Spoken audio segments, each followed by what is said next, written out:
If you had a moral dilemma, who would you call? Hi, everyone, and welcome to Easy with a Friend. We're two friends who love to chat about all the hard hypothetical questions in life. We are your hosts, Chi And Elaine. And today we're going to be discussing some scintillating what-if situations together. Yep. I am excited about today's discussion because we always have so much fun on these episodes. So jumping right into it, Chi, would you befriend a friend or neighbor's mistress? Okay. That's kind of a toughie because on one hand, I am a married woman. And therefore, I have certain beliefs about the sanctity of marriage, would you call it? Mm-hmm. But on the other hand, I am at a stage in my life where I am actively trying not to judge others, no matter what the situation is. Because it's so hard to know exactly the full story. And I would have to preface this by saying, we're talking about being friends, right? Not just being cordial. Like if it's a neighbor and I see that he's with someone that's obviously not his wife, I'm not going to be rude because, it's just being civilized and being an adult. But we're talking about actually forming a friendship. Yes. That's where I'm having the issue with. I can be polite, I can be civil, but can I actually form a friendship? I'm going to lean toward yes.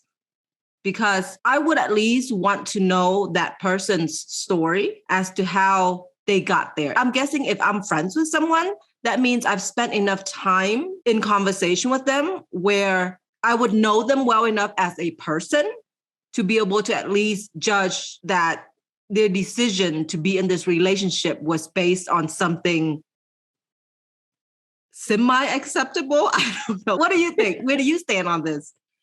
Well, first of all, obviously, there are mistresses in this world that have friends. So someone has befriended already at some point.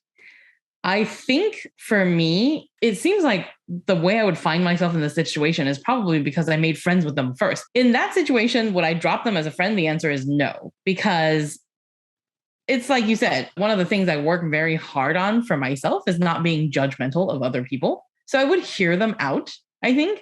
Although if it was where I knew they were somebody's mistress first, I have the same curiosity as you, where I would be like, I just want to know, how did this happen? How did this become a thing? Like, that's what I would want to know. But I think if I knew that they were a mistress beforehand, it's like you said, these days I can be cordial. I just don't know if I would seek a friendship with this person. I feel like at this age, I have plenty of friends, right? Plenty of good friends. And so really, if I'm adding somebody to my group of friends, which I already work very hard on parceling out time to spend with all of my friends. So these days, and it sounds terrible to say, but if I'm going to really befriend somebody, I feel like they really need to be worth the time spent. No, I think that's a really good point because you're right. My circle of friends have gotten a lot smaller, and it's because of the time management thing. Friendships, like any relationship, has to be maintained. Yep. And although good friendships, you can get away with maybe less maintenance, but you're right. It is a cost. And maybe it is a question of the quality of friends you would want to have, because I'm asking myself as you're talking, we may be leaning too much on the idea that, well, maybe there's a good reason as a moral out for us. But what if there's absolutely no good, acceptable reason? Well, in situations like this, what I try to think about is, what if it was my husband and he had a mistress? Would I want somebody to befriend his mistress? And I think in that instance, my answer is no. I mean, obviously, she probably has friends, but I guess in that case, I'm also like, who are your friends that they didn't advise you that this is a married man? When I think about it from that viewpoint of morality, in terms of what I would want done for me, because the saying is do unto others as you would like to have done unto yourself, right? Yeah. And in that particular instance, I would want her friend to be like, hey, this is a no-win situation. No win for you, no win for the family that you're invading. And of course, yes, you can't clap with one hand. The man is at fault too. I'm not saying that it's only the chick who's at fault. Definitely not. But maybe you should recuse yourself from that situation and be like, hey, man, I do think you're a cool guy, but you're married. So that's a no-go. So when you become unmarried, maybe call me, right? And I think that not all life situations are black and white. I'm sure there's tough situations where they fell in love with someone before they realized he was married, you know? And in that case, if that happens to you, I hope you have the strength and end it. But I'm sure it's difficult for some people, and I appreciate that. But I think, I guess hypothetically, if that ever happened to me, I hope I would have the strength to be like, look, dude, you lied to me. Like, that is not the basis of any relationship I want to continue moving forward anyway. Because if he'll cheat with you, he'll cheat on you, right? And I truly believe. I think I would cut that off as a matter of my personal mental health going forward in that relationship. But I do think it's hard. I think sometimes there's just difficult situations in life. Oh, no, I agree. But I think we're kind of backpedaling here. At first we said we could probably do it, but then we're like, but there's nearly no good reason they could give. Well, no. So for me, it's almost like a dual-sided situation. So let me clarify. Like I said, I think for me, I would almost be suckered into the situation where I would be like, I made friends with this person first, then found out they were a mistress. I wouldn't dump a friend just because I found out they were a mistress. Although maybe after I found out, I would be the person who's like, yo, this is a no-win situation for you. You need to get out of it as soon as you can, because I think that's just the kind of person I am. Although I don't want her to feel judged, right? Or him. Yeah. I guess a man could be somebody's mistress. But I would just be like, I am not judging you. I will continue to be your friend no matter the situation you decide to continue moving forward in. But I don't see a win in this particular situation for you. So think about what you want out of this and what you want out of life, right? Because life is short. And is this how you want to spend it? When you could be out there finding somebody who's unattached and willing to give you 100% of themselves. You don't need to be the second woman when you could have a man who only loves you. So I think that's the advice I would give to a friend if I found out they were a mistress after befriending them. But for me, if I found out they were a mistress beforehand, I think the answer is no on whether or not I would befriend them. Yeah, I think for me, and knowing my personality, I would probably, and this sounds terrible, but I would probably begin to distance myself. If let's say it's a friend that was already in my life, I would probably feel somewhat uncomfortable and feel like it's too judgmental for me to say something. If it was you or someone close, oh my God, I would be driving down to Texas, locking you into a room with me and slapping you until you wake up, right? But if it was a more casual friend, if there are such things, then I would probably just begin to distance myself because I wouldn't feel comfortable just calling up a more casual friend to be like, I heard this about you and I am concerned. I would feel like that's a little person. That's true. In knowing me, I would take the extremes of those two options. All right. Well, since we've beaten that horse to death, question number 2. Would you get plastic surgery, such as breast implants or tummy tuck, whatever, if your husband was against it? I'm going to let you go first on this one. Okay. So this was a really hard hypothetical situation for me to imagine because my husband is just a very supportive guy. We've discussed hypothetical, like, what if I wanted breast implants? What if I wanted this? And he's like, I support, right? Do your research. He's like, it would be terrible if it comes out worse than what you already have going on. But if that's what you want to do, I support. And I'm like, well, what if I don't want to do it? And he's like, well, I support that too. Whatever you want to do. So he's real chill about it. So I had to really imagine this scenario about what if he was just adamantly against me doing something like breast surgery or whatever. And I think for me, my personality, I would just work really hard on convincing him. And if it's something that I was just kind of on the fence about already, like kind of like, should I, shouldn't I don't know. Then if he came down hard on the no side, it would probably sway my decision because I was already on the fence about it, and having a strong no opinion from your husband, whose opinion I obviously value, I think would kind of tilt the scale one way or the other. But if it's something I really want to do, if I would have my heart set on it, I would just work really hard on making it make sense for him. What about for you? I think for me, the answer to this one's a little bit easier because I would do it even if my husband was against it. Because if I were to make some kind of modification to myself, to my body, it is probably something that I want to do for me. Right. And it probably has something to do with some insecurities or some little improvement that I want to do for myself to feel a certain way about myself. And it's more about how I feel about myself than how he feels about me.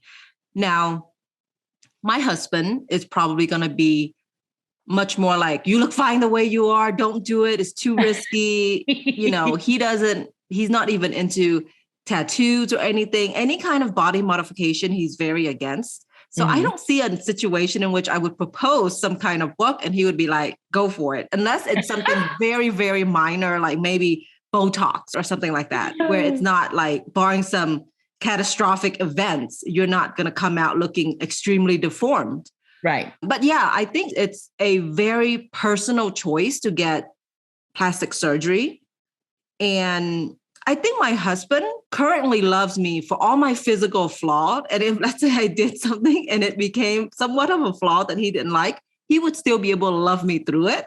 Because I have plenty of flaws now and he loves me anyway. So that's kind of how I would reason it out in my head, that he could learn to love whatever new flaw I added to myself.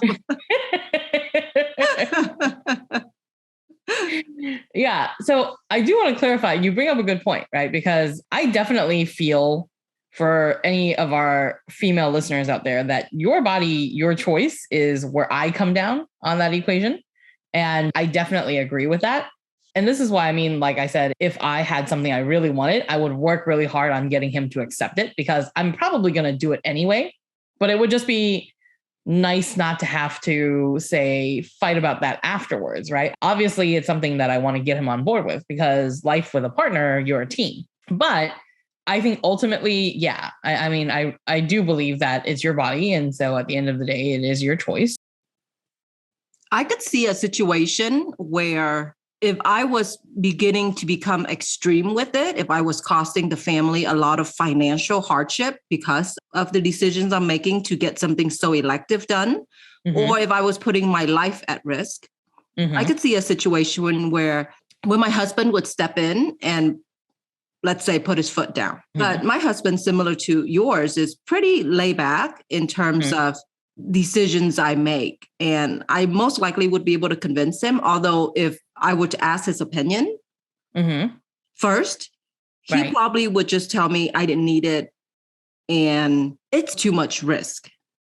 But there's definitely a line you have to draw, I suppose. I reserve the right to change my mind here, but I'm definitely am open to doing minor tweaks here and there. But myself personally, I don't think I would want to do anything very drastic. Right. So yeah, I think because I look at plastic surgery as something that if I were to choose to do it, it would probably be something minor enough that he would probably be okay with it too. Right. But it would give me a big boost in my self-confidence, maybe. Yep. Well, so having hashed that to death, my final question, is a late night text to a married man inappropriate? So interestingly enough, we had a situation that happened 18, 20 years ago when my husband and I first started dating. And back in those days, especially like college days, we stayed up very, very late. So, okay, it sounds pretty late for me right now because now bedtime is very early. Sure. But back in those days, it wasn't that late. But my husband or my boyfriend at the time got a phone call from an old friend, from a high school friend that he hadn't really talked to in a long time from what he told me, but it was like 4:30 in the morning. And we had just gone to bed like maybe an hour or so. And then his phone rang and he picked it up. And at first I thought it was some emergency. His family was calling, something like that. But I could tell by the way he was answering the phone that it wasn't. And then he also, of course, left the room to answer the call, which for me was super shady. And when I talked to him about it, he said, oh, it's because you were already sleeping and I didn't want to disturb you, knowing how hard it was for you to fall asleep. Anyways, I remember that like I didn't say anything to him that night. I kind of asked, oh, who was that? And I kind of just let it go and went to bed. But the next morning when we got up, I like specifically asked him more questions about it and was like, who was that? What were they calling about? Why did you feel the need to leave the room to talk to them? And in my immature state, because again, this was 20 years ago or something, I was like, call her, let me talk to her. If it was just a friend, call her and let me talk to her. And so he did. And she was very friendly to me. And then when I gave the phone back to him, she was like, oh my God, I'm so sorry. She felt really bad because she had literally drunk dial him. She was drunk when she called him. And I'm not even sure to this day what her intentions were to call him. So it was quite interesting. But yeah, so it did happen to me. And obviously he wasn't married at the time. But for me personally, I would have to say, I would think that it's okay. After that whole entire story I just talked about, I think that it is okay. And I really thought long and hard about this because I asked myself, is it okay for me to text Elaine or another one of my close friends because they're female? And I would say, barring that I would feel bad for waking her up because I know she has to get up early to go to work, I would be okay with it.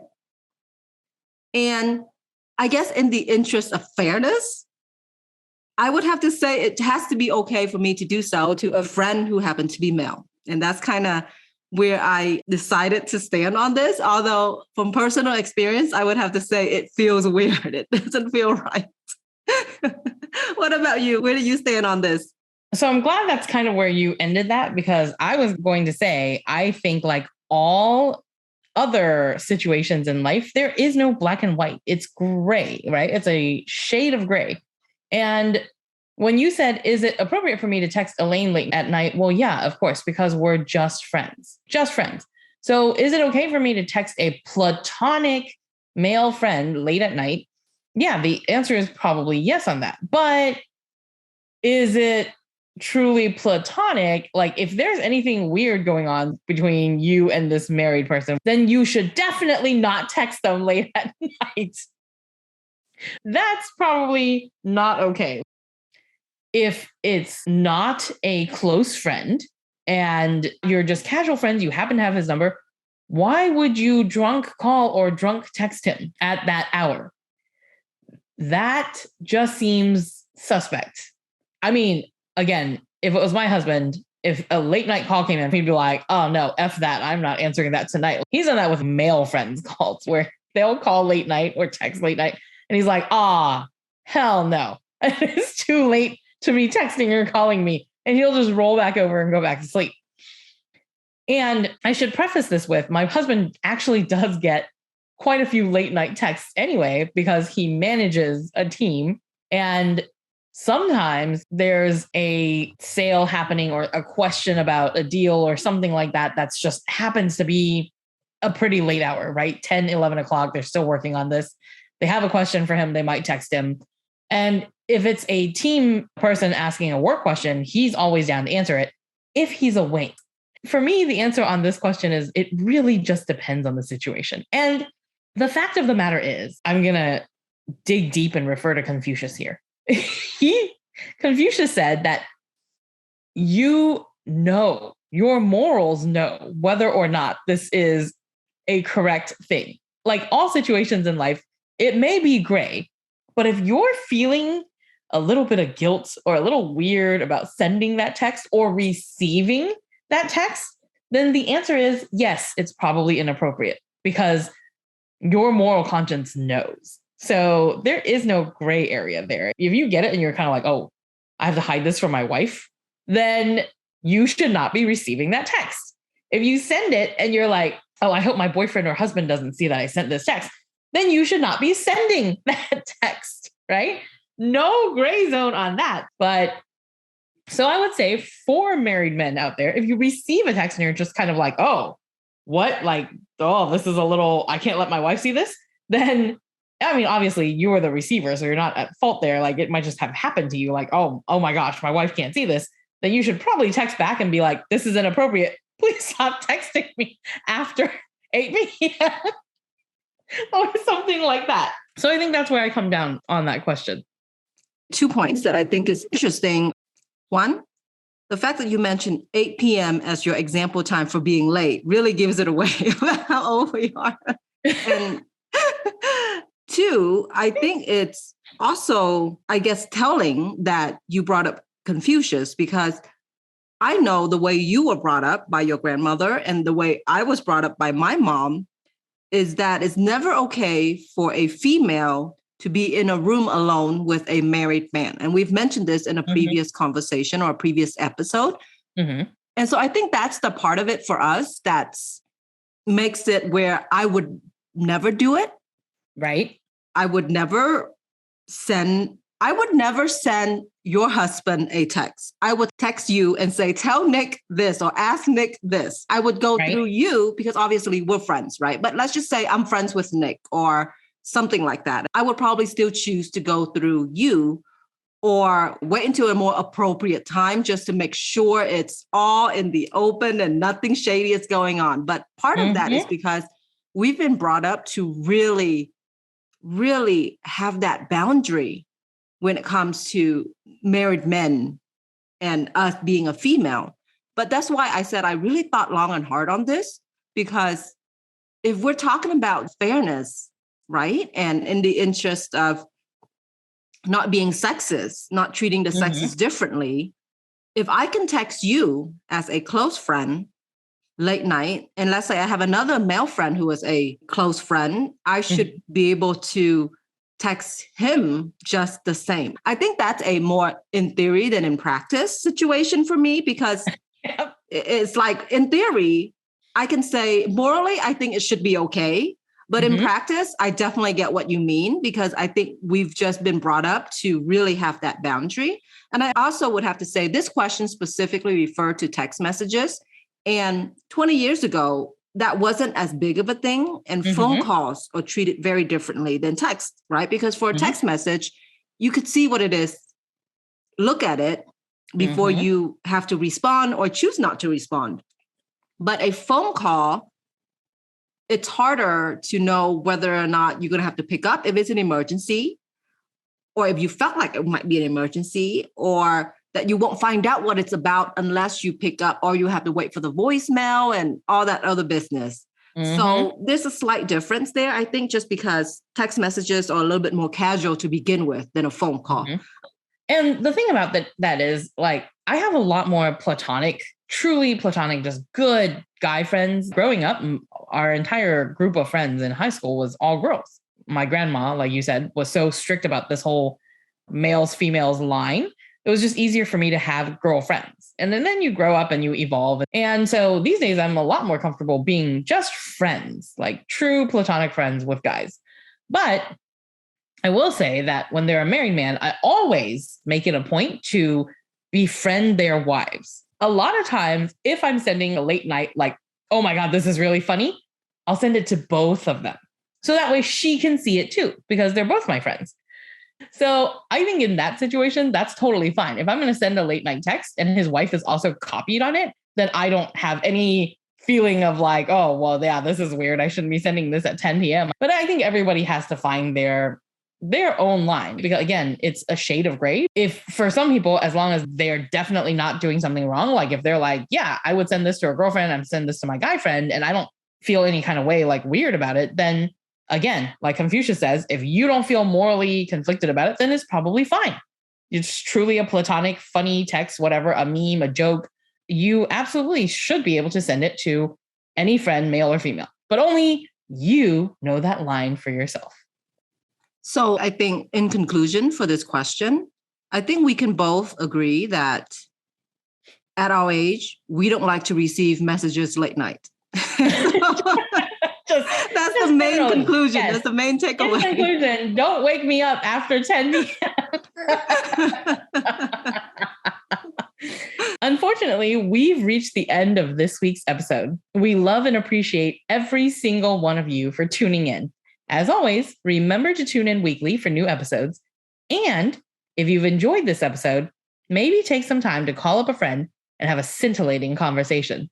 Remember to subscribe to the podcast on Apple Podcasts and Spotify so you won't miss any new episodes. Follow us on Instagram at Easier With a Friend, on our Facebook page, Easier With a Friend, or email us at easierwithafriend@gmail.com. Check out the website, easierwithafriend.com, for today's transcript.